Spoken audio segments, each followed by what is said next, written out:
Te agradeço pela minha família e por tua presença no meu lar. Te agradeço pelo pão de cada dia que o Senhor nunca deixou faltar.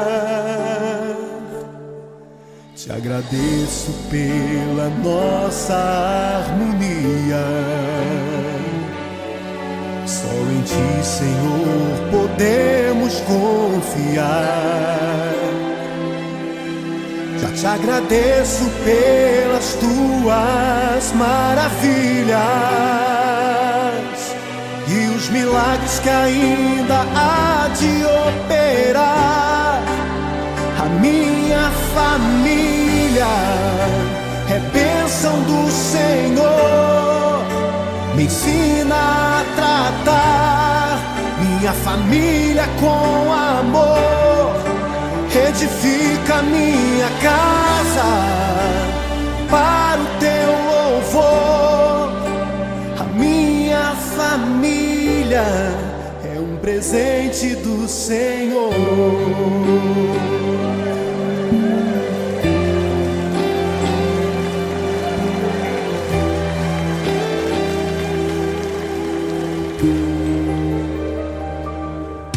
Te agradeço pela minha família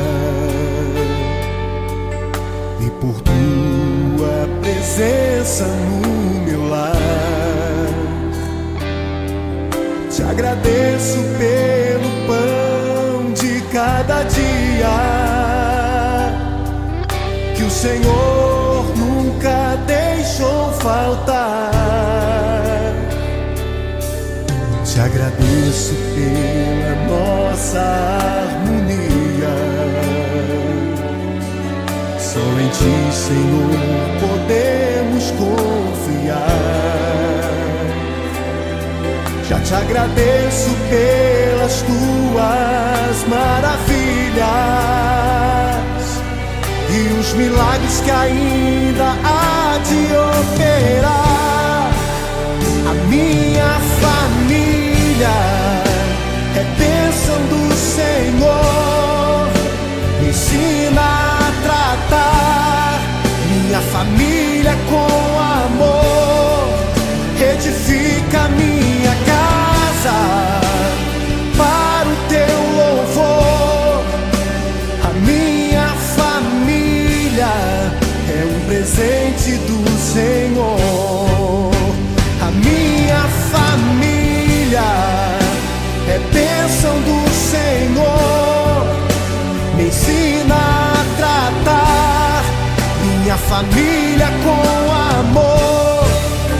Edifica minha casa para o Teu louvor. A minha família é um presente do Senhor.